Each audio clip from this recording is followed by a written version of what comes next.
അനുഭവിക്കുന്നുണ്ട്. ഇതുപോലെ മനുഷ്യൻ എന്തെല്ലാം തരത്തിൽ പരക്കം പാഞ്ഞ് നടന്നാലും സുഖം അനുഭവിക്കാൻ അവന് സാധ്യല്ല. കാരണം അല്പേ സുഖമസ്തി, അല്പത്തിൽ സുഖമില്ല. പിന്നെ എവിടെയാണ് സുഖം?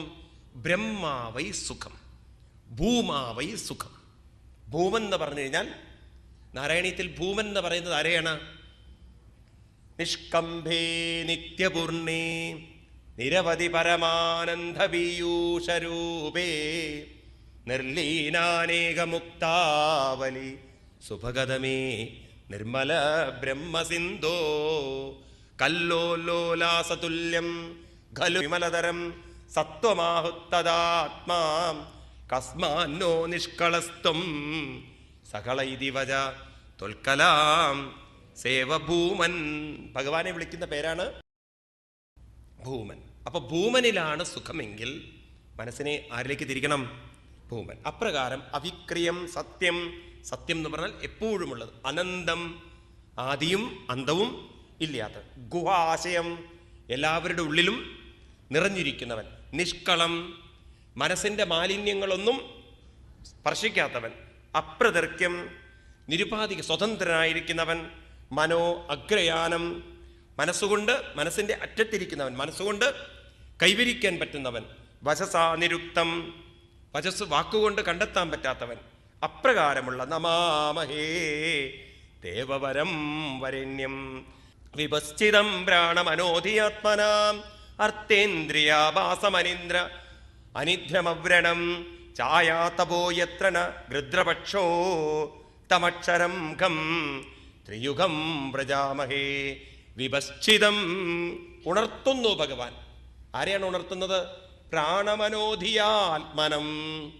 ഈ പ്രാണനെയും മനസ്സിനെയും ബുദ്ധിയെയും ഇതെല്ലാം ഉണർത്തി പ്രവർത്തിപ്പിച്ചുകൊണ്ട് ഛായാതപോ യത്ര ന ഗൃദ്രപക്ഷോ, രണ്ട് പക്ഷങ്ങൾ, ചിറകുകളുള്ള പക്ഷിയുടെ ഈ രണ്ട് പക്ഷികളുടെയും ഉള്ളിൽ നിന്നുകൊണ്ട് ഭഗവാൻ അങ്ങനെ വിരാജിക്കുന്നു. അതായത് നമ്മുടെ മനസ്സിന് രണ്ട് ചിറകുകൾ സങ്കല്പിച്ചിരിക്കുകയാണ്. ഏതൊക്കെയാണ് അത്ര ഈ ചിറകുകൾ? ഒന്ന് അവിവേകത്തിൻ്റെ ചിറകും വിവേകത്തിൻ്റെ ചിറകും, ഒന്ന് അറിവിൻ്റെ ചിറകും, രണ്ട് അജ്ഞാനത്തിൻ്റെ ചിറകും.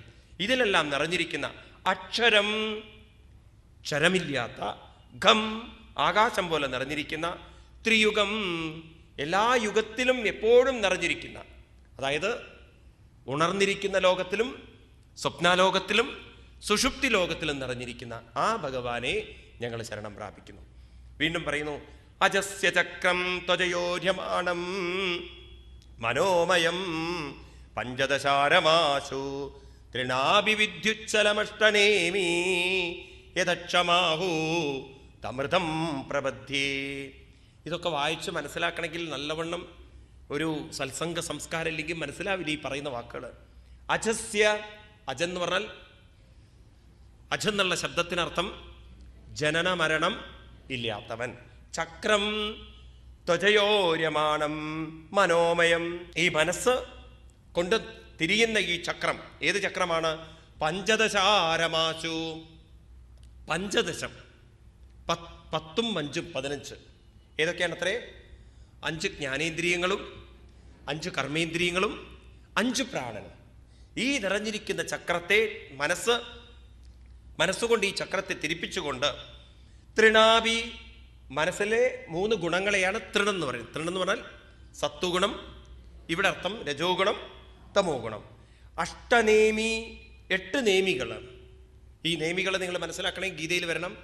ഭൂമിരാപോ നലോ വായു ഖം മനോ ബുദ്ധിരേവച അഹങ്കാരൈതീയമ്മേ ഭിന്നാ പ്രകൃതി അഷ്ടത. ഇപ്രകാരമുള്ള യദക്ഷമാഹു തമൃതം പ്രബദ്ധി. ഈ ചക്രത്തെയൊക്കെ ആരാണോ തിരിയാൻ അനുവദിക്കുന്നത് അങ്ങനെയുള്ള ഭഗവാനെ ഞങ്ങൾ ശരണം പ്രാപിക്കുന്നു.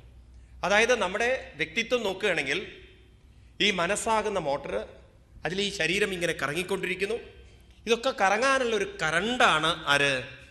ഉള്ളിൽ നിറഞ്ഞിരിക്കുന്ന ഭഗവാൻ. അത് മറക്കരുത്. അതിനു വേണ്ടിയിട്ട് അതൊക്കെ പറയുന്നത്. വീണ്ടും അത് ഉറപ്പിക്കുകയാണ്. സ ഏകവർണം തമസപ്പരം തൽ ഹലോകമവ്യക്തമനന്തപാരം ആസഞ്ചകാരോപസുപന്നമേനം ഉപാസതേ യോഗരഥേന ധീര. ഏകവർണം യ തമസപ്പരം, തമസ്സിനും പരമായിട്ട്, തമസ് എന്ന് പറഞ്ഞാൽ ഇവിടെ അവിവേകത്തിനും അതീതമായിട്ട്, അലോകം അവ്യക്തമനന്തഭാരം, അവ്യക്തമായി ഉള്ളിൽ അനന്തമായി, ആസഞ്ചകാരോപസുവർണമേനം, അങ്ങനെ സുവർണം ആയിക്കൊണ്ട് തേജോമയനായിക്കൊണ്ട് സ്ഥിതി ചെയ്യുന്ന ഭഗവാനെ ഉപാസതേ യോഗരഥേന ധീര, ധീരന്മാരായിട്ടുള്ള ആളുകൾ യോഗം ചെയ്തുകൊണ്ട് അഭ്യാസം ചെയ്തുകൊണ്ട് കൈവരിക്കുന്നു പ്രിയൻ. അപ്പം ആർക്ക് കൈവരിക്കാൻ പറ്റും ഭഗവാനെ? പ്രാർത്ഥിച്ചു പോകുന്നവർക്കല്ല കൈവരിക്കാൻ പറ്റുന്നത്, നിരന്തരമായ ഉപാസന കൊണ്ട്, അതായത് നിരന്തരമായ അഭ്യാസം കൊണ്ട് നേടിയെടുക്കാൻ സാധിക്കണം. ഇതെന്തിനാ ഈ ശ്ലോകങ്ങൾ ഞാൻ പറയുന്നത് ചോദിച്ചു കഴിഞ്ഞാൽ, ഈ പാലാഴി മഥനം എന്ന് പറഞ്ഞാൽ ഉപാസന എന്നാണ് അർത്ഥം. അത് പറയാൻ വേണ്ടിയിട്ടാണ്. അപ്പൊ ബ്രഹ്മാദി ദേവന്മാര് പറയുന്നു, നിരന്തരമായ ഉപാസന കൊണ്ട് മാത്രമേ ആരിലേക്ക് മനസ്സിനെ കൊണ്ടുവരാൻ പറ്റുള്ളൂ? ഭഗവാനിലേക്ക് മനസ്സിനെ കൊണ്ടുവരാൻ പറ്റുള്ളൂ. എന്നിട്ട് പറയുന്നു, പാദോ മഹീയം സുഹൃദൈവയസ്യ ചതുർവിധോ യത്ര ഹി ഭൂതസർഗാം സവൈ മഹാപൂരുഷാത്മതന്ത്രാം പ്രസീദതം ബ്രഹ്മമഹാവിഭൂതി. പാദോ മഹീയം, അവിടുത്തെ തൃക്കാലുകൾ, സുഹൃദൈവയസ്യാം ചതുർവിധോ യത്ര ഹി ഭൂതസർഗാം, അവിടുത്തെ ആ പാതാരവിന്ദത്തിൽ ആശ്രയത്തിൽ നിന്നാണ്, അല്ലെങ്കിൽ പാദത്തിൻ്റെ ഒരു അംശം മാത്രമാണ് ഈ ഭൂമിയും ഈ ഭൂമിയിലുള്ള 4 തരത്തിലുള്ള സൃഷ്ടികളും ഉണ്ടായിരിക്കുന്നത്. ചതുർവിധം, ചതുർവിധം എന്ന് പറഞ്ഞാൽ ഇവിടെ അർത്ഥം വേദാന്തത്തിൽ 4 തരത്തിലെ 4 ജാതികളെ ഉള്ളൂ പറയും. ഈ ജാതി എന്ന് പറയുന്നത് നമ്മൾ സാധാരണ ഇന്ന് കാസ്റ്റ് എന്ന് പറയുന്നതല്ല ജാതി. ചാതുർവർണ്ണ്യം എന്ന് പറയുന്ന വർണ്ണമാണ്. നമ്മൾ ഇന്ന് ജാതി എന്ന് പറയുന്നുണ്ടല്ലോ, ജാതി എന്ന് നമ്മൾ ബ്രാഹ്മണ ക്ഷത്രിയ വൈശ്യ ശൂദ്രൻ എന്ന ജാതി പറയുമല്ലോ, അത് വേദാന്ത ഭാഷയിൽ അല്ലെങ്കിൽ വേദഭാഷയിൽ അതിന് വർണ്ണം എന്നാ ഉപയോഗിക്കുക. ജാതി എന്ന് പറഞ്ഞു കഴിഞ്ഞാൽ 4 ജാതികളേ ഉള്ളൂ. ജനിച്ച വർഗങ്ങൾ അതേതൊക്കെയാണ്?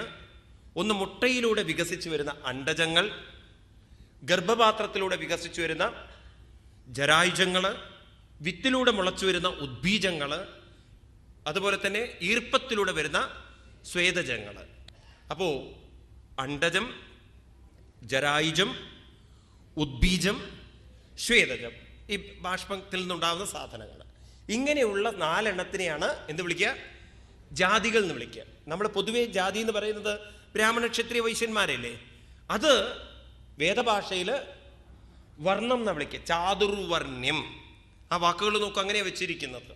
അപ്രകാരമുള്ള 4 വിധത്തിലുള്ള ജാതികളെ ഈ ഭൂമിയിൽ സൃഷ്ടിച്ച് ഏതൊരു ഭഗവാനോ അതിൽ നിന്നൊക്കെ മാറി നിന്ന് സവൈ മഹാപൂരുഷ ആത്മതന്ത്രം പ്രസീദതം ബ്രഹ്മമഹാവിഭൂതി, അങ്ങനെയുള്ള ഭഗവാനെ ഞങ്ങൾ നമസ്കരിക്കുന്നു. പ്രാണാലഭൂജ്യസ്യ ചരാചരാണം പ്രാണസഹോബലമോജശ്ച വായു അന്യാസ്മ സാമ്രാജ്യമിവാനുഗാവയം പ്രസീദതം സമഹാവിഭൂതി.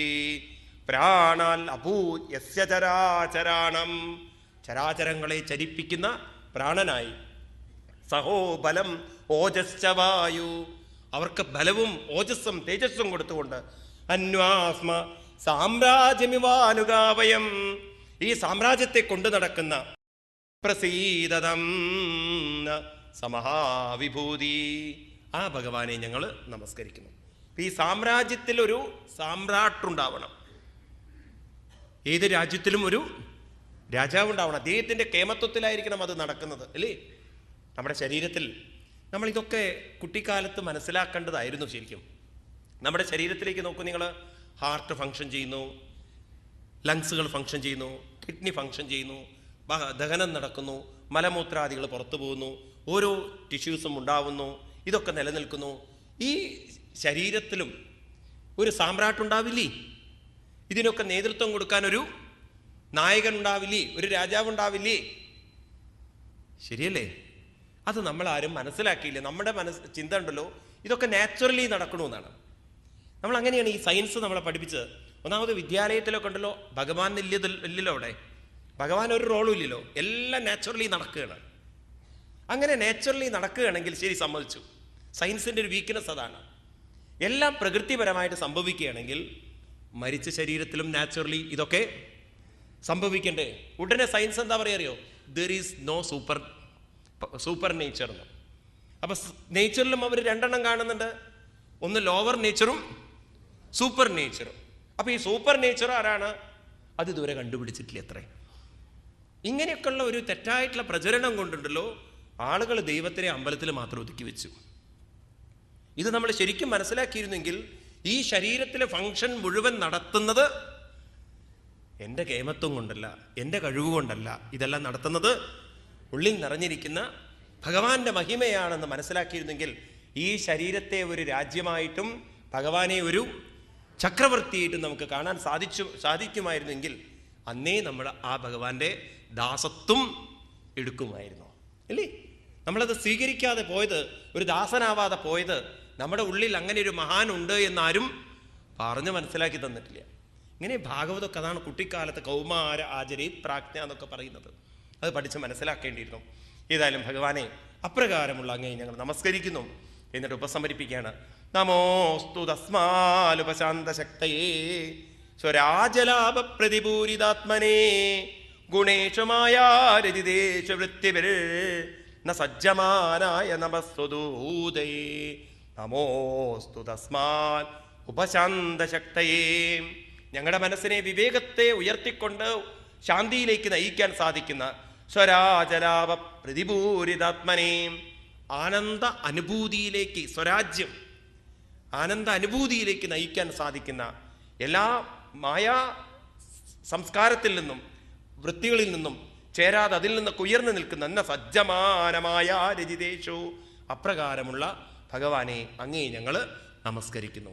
അപ്പം ഇവിടെ കാണുന്ന ഭഗവാൻ എന്ന് പറയുന്നത്, ഈ ബ്രഹ്മാദി ദേവന്മാരെ സ്തുതിക്കുന്ന ദേവൻ എന്ന് പറയുന്നത് അവരിൽ ഓരോരുത്തരിലും അന്തർലീനമായ ഭഗവാനാണ്. അത് എന്തിനാ ഇതൊക്കെ പറയുന്നത്? നമ്മൾ ഇതാണ് ഉറപ്പിക്കേണ്ടത്. ഏത്? ഭഗവാൻ എന്ന് പറയുന്നത് നമ്മളിൽ നിന്നും വേറെയല്ല, എൻ്റെ വ്യക്തിത്വം നിലനിർത്തുന്നവൻ തന്നെയാണ് ഭഗവാൻ. എങ്ങനെയുള്ള ഭഗവാൻ? ജനനവും മരണവുമില്ലാത്ത അങ്ങനെയുള്ള ഭഗവാനെ ഞാൻ നിരന്തരം സ്മരിക്കുന്ന സമയത്ത് എനിക്കും എന്തില്ല? ജനനവുമില്ല, മരണവുമില്ല. അന്ന് ആലോചിച്ച് നോക്കൂ നിങ്ങൾ. നിങ്ങൾക്കൊന്നും ജനന മരണമില്ലാത്തൊരവസ്ഥയാണെങ്കിൽ പിന്നെ ഇവിടെ ജീവിതം വ്യത്യസ്തമാവില്ലേ? ചെറിയ ചെറിയ കാര്യങ്ങൾ നമ്മൾ ഡിസ്റ്റർബ്ഡ് ആവേണ്ട ആവശ്യമുണ്ടോ? കാരണം വരണവുമില്ല, പോകണമില്ല, എന്നും ഒരുപോലെ തന്നെ. ഈ ഒരു അനുഭവത്തിലേക്ക് നമ്മുടെ മനസ്സ് ഉയർന്നു കഴിഞ്ഞാൽ പിന്നെ പേടിയുണ്ടോ? ഉണ്ടോ? ബഹളം വെക്കേണ്ട വല്ല ആവശ്യമുണ്ടോ? എവിടേക്കെങ്കിലും ഓടേണ്ട ആവശ്യമുണ്ടോ? ഓടിയാലും ഞാനുണ്ട്, ഓടിയിട്ടില്ലെങ്കിലും ഞാനുണ്ട്. അപ്പോൾ അങ്ങനെയാണ് സത്യം. അങ്ങനെ നമ്മുടെ മനസ്സിനെ നമ്മൾ ക്രമേണ ഈ കാര്യത്തിലേക്ക് കൊണ്ട് ഉറപ്പിക്കണം. വഴി കാണിക്കാം. എന്നിട്ട് പറഞ്ഞു, അപ്രകാരം ഭഗവാനെ ഞങ്ങൾ അങ്ങേ നമസ്കരിക്കുന്നു. സത്വം നോ ദർശയന്നാത്മാനം അസ്മൽ കരണഗോചരം പ്രപന്നാനം ദൃക്ഷൂണം സസ്മിതം തേ മുഖാംബുജം. ഭഗവാനെ അവിടുത്തെ മുഖാംബുജം ഞങ്ങൾക്ക് കാണിച്ചു തന്ന്, ഞങ്ങളുടെ ഈ ഒരു വലിയ പ്രതിസന്ധിയിലാണ് ഇപ്പം ഞങ്ങൾ ഇരിക്കുന്നത്. കാരണം ഈ ദേവന്മാരെല്ലാം ആകെ തളർന്ന് പരവശരായിരിക്കുകയാണ്. ഇവരെങ്ങനെ ഉയർത്തണമെന്ന് എനിക്കറിയില്ല. അതുകൊണ്ട് ക്ലേശപൂര്യൽപസാരാണി കർമാണി വിപലാനി വാം ദേഹിനാം വിഷയാർത്ഥാനം നതൈർവാർപ്പിതം ത്വയി. ഭഗവാനെ, അതുകൊണ്ട് ഈ പ്രശ്നങ്ങൾക്ക് അവിടുന്ന് തന്നെ വേണം ഞങ്ങൾക്ക് മറുപടി, അല്ലെങ്കിൽ വഴി കാണിച്ചു തരാൻ. ഞങ്ങളിതാ അങ്ങയിലേക്ക് ഞങ്ങളെ അർപ്പിക്കുന്നു. എന്തിനാണ് അർപ്പിക്കുന്നത്?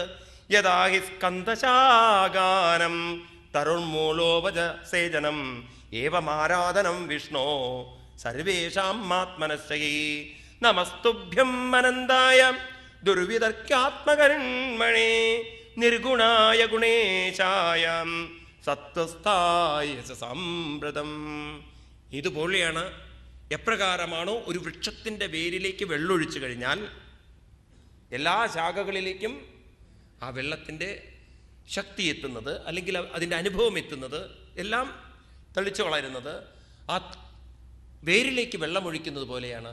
തൻ്റെ ഉള്ളിൽ അന്തർലീനമായ ഭഗവാനിലേക്ക് മനസ്സിനെ നയിച്ചുകൊണ്ട് അതിലേക്ക് മനസ്സിനെ സമർപ്പിക്കുകയാണെങ്കിൽ എല്ലാവരുടെ ഉള്ളിലും ഇരിക്കുന്ന, എല്ലായിടത്തും ഇരിക്കുന്ന ഭഗവാനെ സ്തുതിച്ചതിനും നമസ്കരിച്ചതിനും തുല്യമായി എന്ന് പറയാം. അപ്പം എല്ലാവരിലും ഇരിക്കുന്ന ആ ഭഗവത് ശക്തി, എല്ലായിടത്തും നിറഞ്ഞിരിക്കുന്ന ഭഗവത് ശക്തിയുടെ വേരെവിടെയാണ്? എവിടെയാണ് വെള്ളം ഒഴിക്കേണ്ടത്? അത് നമ്മൾ മറക്കുകയാണ്. വേര് നമ്മൾ വേറെ സ്ഥലത്ത് കൊണ്ടുവച്ചിരിക്കുന്നു. കുരങ്ങന്മാരുടെ ബുദ്ധിയാണ് നമുക്ക്. കുരങ്ങന്മാർക്ക് എന്താ ബുദ്ധി എന്ന് വെച്ച് കഴിഞ്ഞാൽ, ഒരിക്കൽ ഒരു വലിയൊരു മാവിൻ തോട്ടം, ധാരാളം മാങ്ങകൾ ഉണ്ടായിരുന്നു അവിടെ. അപ്പോൾ ഈ കുരങ്ങന്മാരൊക്കെ മാങ്ങ പറിക്കാൻ വേണ്ടി കയറിയപ്പോൾ അവിടുത്തെ ഉടമസ്ഥൻ പാറാവുകാരെ വെച്ചു ഈ കുരങ്ങന്മാരെ കാട്ടി ഓടിക്കാൻ. അപ്പോൾ കുറേ എണ്ണത്തിന് അടിച്ച് ഓടിച്ചപ്പോൾ കുരങ്ങന്മാരെല്ലാവരും കൂടെ ഒരു മീറ്റിംഗ് കൂടി. ഇങ്ങനെ വിട്ടാൽ ശരിയാവില്ല, നമുക്കും വേണം സ്വന്തമായിട്ടൊരു മാവിൻ്റെ ഒരു ഗാർഡൻ വെക്കണമെന്ന്. അവരെല്ലാവരും കൂടെ ചേർന്നൊരു മാവിൻ്റെ ഗാർഡൻ വെക്കാൻ നിശ്ചയിച്ചു. എവിടെ നിന്നൊക്കെയോ ചില മാവിൻ്റെ ചെടിയൊക്കെ കൊണ്ടുവന്ന് കാട്ടിലൊരു ഭാഗത്ത് നട്ടു വെള്ളമൊക്കെ ഒഴിച്ചു. പിറ്റേ ദിവസം രാവിലെ ഇപ്പം എല്ലാ കുരങ്ങന്മാരും വന്നിട്ടില്ലേ? രാവിലെ ആയാൽ അവരുടെ ജോലി വന്നിട്ടില്ല, വേര് വന്നു നോക്കല. ഇങ്ങനെ പിഴുതെടുത്തു കഴിഞ്ഞാൽ എവിടെയാണ് മാവിൻ തോട്ടം ഉണ്ടാവുക? ഇതുപോലെ നമ്മൾ കുട്ടിക്കാലത്ത് തന്നെ നമ്മുടെ ഉള്ളിലെ വേര് പിഴുതെടുത്തു. എന്നിട്ട് നമ്മൾ ആ വേര് എവിടെയോ കൊണ്ട് അന്വേഷിക്കുകയാണ്. അപ്പം എവിടെയാണ് കിട്ടുക എന്നുള്ളത്. അപ്പം അതുകൊണ്ട് ഇത് വളരെ സത്യം മനസ്സിലാക്കി വെക്കൂ. എവിടെയും നിങ്ങൾ തിരഞ്ഞു നടന്നതുകൊണ്ട് കാര്യമില്ല.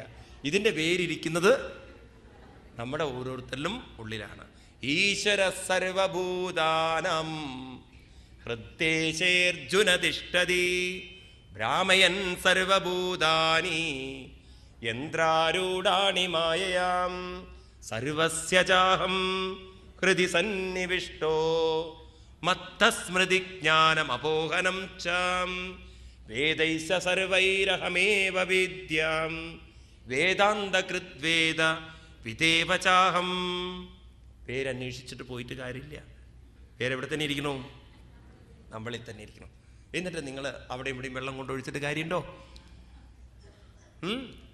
അപ്പോൾ ഇവിടെ ഒഴിക്കേണ്ടുന്ന വെള്ളം, മനസ്സാകുന്ന വെള്ളത്തെ ഉള്ളിൽ നിറഞ്ഞിരിക്കുന്ന ഭഗവാനിലേക്ക് ഉറപ്പിക്കാൻ സാധിക്കണം. അപ്രകാരമുള്ള ഭഗവാനെ ഈ ശ്ലോകങ്ങളൊക്കെ വായിച്ചു കഴിഞ്ഞാൽ എത്ര നമുക്ക് ക്ലാരിറ്റി കിട്ടുന്നുണ്ട് അല്ലേ? വ്യക്തത കിട്ടുന്നുണ്ട്. സംശയമുണ്ടോ ഇവിടെ? അപ്പോൾ ഭഗവാന്റെ വേര് എവിടെ ഇരിക്കണു? നമ്മളിൽ ഓരോരുത്തരിലും ഇരിക്കണം. എവിടെയാണ് വെള്ളം ഒഴിക്കേണ്ടത്? അവിടെയും ഇവിടെയൊക്കെ വെള്ളം ഒഴിക്കുന്നത് ശാഖകളിൽ വെള്ളം ഒഴിക്കുന്നത് പോലെയാണ്. അതുകൊണ്ട് അവിടെയും ഇവിടെയും വെള്ളം ഒഴിക്കുമ്പോഴും വേരിലാണ് വെള്ളം ഒഴിക്കേണ്ടത്. അപ്രകാരമുള്ള വേര് എന്നിൽ തന്നെയാണെന്ന് മനസ്സിലാക്കിക്കൊണ്ട് നമസ്തുഭ്യം അനന്തായ ദുർവിതർക്യാത്മകർമ്മണേ. ദുർവിതർക്യം, വെറുതെ തർക്കിച്ച് സമയം കളയരുത് എന്നാണ്. ഡോണ്ട് വേസ്റ്റ് യുവർ ടൈം എന്നാണ് ഭാഗവത്തിന് പറയാനുള്ളത്. ദുർവിതർക്യം, ഭഗവാനെ അന്വേഷിച്ച് സമയം കളഞ്ഞു കുളിക്കരുത്. കാരണം അനന്തായ, എല്ലാവരിലും നിറഞ്ഞിരിക്കുന്നവനാണ്. നിർഗുണായ ഗുണേശായ സത്വസ്ഥായ സാമ്പ്രതം. നമ്മളിൽ തന്നെ ഗുണാതീതനായി, മനസ്സിൻ്റെ ഒരു വികാരങ്ങളും ബാധിക്കാത്തവനായി, ഗുണങ്ങൾക്കതീതനായി, സത്വസ്വരൂപനായി നിറഞ്ഞിരിക്കുന്നു ഭഗവാൻ. അപ്രകാരമുള്ള ഭഗവാനെ അവർ സ്തുതിച്ചതും ഭഗവാൻ അത് അവിടെ പ്രകടമാവും. തേഷാമാവിരപൂരാജൻ സഹർക്കോദയദ്യുതി. 6-ാമത്തെ അധ്യായത്തിൽ പ്രകടമാവുന്നു ഭഗവാൻ. പ്രകടമായതും ബ്രഹ്മാദി ദേവന്മാരാ ഭഗവാനെ നമസ്കരിച്ചു. ബ്രഹ്മാവ് സ്തുതിക്കുകയാണ്, ഭഗവാനെ വന്നതിന് ശേഷം സ്തുതിക്കുകയാണ്. അജാത ജന്മസ്ഥിതി സംയമായ ഗുണായ നിർവാണ സുകർണവായ അണോരണിംനേ പരിഗണ്യകാംനേ മഹാനുഭാവായ നമോ നമസ്തേ. ഭഗവാനെ അജാത ജന്മസ്ഥിതി സംയമായ ഗുണായ നിർവാണ സുകർണവായ. നിർവാണ സുഖഹേതുവാണ് ഭഗവാൻ. നിർവാണ സുഖം എന്ന് പറഞ്ഞാൽ ഏതൊന്നിൽ മനസ്സ് ചേർത്താലാണോ എല്ലാ ദുഃഖങ്ങളിൽ നിന്നും നമ്മുടെ മനസ്സിന് മോചനം കിട്ടിയിട്ട് പരമസുഖം അനുഭവിക്കാൻ സാധിക്കുക. നമ്മുടെ ഋഷീശ്വരന്മാരുണ്ടല്ലോ, ഈ 2 കാര്യങ്ങളാണ് നമ്മളോട് പറഞ്ഞത്. നിങ്ങൾ ഭാഗവതം വായിച്ചു കഴിഞ്ഞാൽ, ഗീതയൊക്കെ വായിച്ചു കഴിഞ്ഞാൽ നിങ്ങൾക്ക് കിട്ടേണ്ടത് എന്താണെന്ന് വെച്ചാൽ ദുഃഖനിവൃത്തിയും സുഖപ്രാപ്തിയും. അപ്പം സുഖപ്രാപ്തി കിട്ടണമെന്നുണ്ടെങ്കിൽ ഏത് നിവൃത്തി വരണം? ദുഃഖനിവൃത്തി വരണം. അപ്പം ദുഃഖനിവൃത്തി വരണമെന്നുണ്ടെങ്കിൽ എന്ത് വേണം? സുഖം ഇരിക്കുന്നത് ഭഗവാനിലാണെന്ന ബോധം വരണം. അപ്പോൾ ഭഗവാനിലാണ് സുഖം ഇരിക്കുന്നതെന്ന ബോധം വന്നാൽ ദുഃഖമുള്ള ചിന്തകളിൽ നിന്നും മനസ്സിനെ ആരിലേക്ക് തിരിക്കാം? ഭഗവാനിലേക്ക് തിരിക്കാൻ സാധിക്കും. അപ്പം നമ്മളൊക്കെ ഉറപ്പിക്കാത്തൊരു കാര്യം, സുഖമിരിക്കുന്നത് എവിടെയാണ് സുഖമിരിക്കുന്നത്? അതെന്നിൽ അന്തർലീനമായിരിക്കുന്ന ഭഗവാനിൽ തന്നെയാണ് സുഖം എന്ന് നമ്മൾ ഉറപ്പിച്ചിട്ടില്ല. അപ്പം നമുക്ക് സുഖത്തിന് വേണ്ടി പലയിടത്തേക്കും ഓടേണ്ടതുണ്ട്. അപ്പം തന്നിൽ അന്തർലീനമായിരിക്കുന്ന ഭഗവാനിൽ തന്നെയാണ് പരമസുഖം, സച്ചിദാനന്ദ സുഖം, പരമസുഖം എന്ന് മനസ്സിലാക്കി കഴിഞ്ഞാൽ പിന്നെ എവിടെയും ഓടേണ്ട ആവശ്യമില്ല. രാമകൃഷ്ണ പരമഹംസർ സത്സംഗങ്ങളൊക്കെ എടുക്കുമ്പോൾ കുറച്ച് കഴിഞ്ഞാൽ അദ്ദേഹം സമാധിയിലേക്ക് പോകത്രേ. അപ്പം അവിടെ സ്ഥിരം സത്സംഗം കേൾക്കാൻ ഒരാൾ വരും. ലേശം സച്ചിദാനന്ദം കഴിച്ചിട്ട് അദ്ദേഹം വരിക. സച്ചിദാനന്ദം എന്ന് പറഞ്ഞാൽ അദ്ദേഹത്തിൻ്റെ ഭാഷയിൽ സത്തകത്ത് ചെല്ലുമ്പോൾ ചിത്തത്തിനുണ്ടാകുന്ന ആനന്ദം, അതാണ് അദ്ദേഹത്തിൻ്റെ സച്ചിദാനന്ദം. അപ്പം അദ്ദേഹം കുറച്ചു നേരം ഇങ്ങനെ ഇരിക്കും. ഇപ്പോൾ ഒരു ദിവസം രാമകൃഷ്ണ പരമഹംസർ കണ്ണ് തുറന്നപ്പോൾ അദ്ദേഹത്തിനോട് ചോദിച്ചു, ഏത് ബ്രാൻഡാണ് കഴിക്കുന്നത് എന്ന്. രാമകൃഷ്ണ പരമഹംസരോടെ അങ്ങ് ഏതാ കഴിക്കുന്നത്, നാടനല്ല എന്ന് മനസ്സിലാവുന്നുണ്ട് എന്ന്. അപ്പോൾ ചോദിച്ചു, രാമകൃഷ്ണ പരമഹംസർ ചോദിച്ചു, എന്താ കാര്യം എന്ന്. അല്ല, ഞാൻ കഴിക്കുന്നതിന് ഇങ്ങനെ സുഖം തരാൻ പറ്റുന്നില്ല, അങ്ങ് കുറേയും കൂടി സുഖത്തിലായിരിക്കുന്നത്, ഇത് എവിടെ നിന്ന് കിട്ടി ഈ സാധനം എന്നാണ്. ഇവിടെ രാമകൃഷ്ണ പരമഹംസർ പറഞ്ഞു, അത് അങ്ങക്ക് വേണോ? വേണം, എന്നാൽ ദിവസവും ഇവിടെ വരാൻ മറക്കരുത് കേട്ടോ എന്ന്. ദിവസവും ഇവിടെ വന്നോളൂ എന്ന്.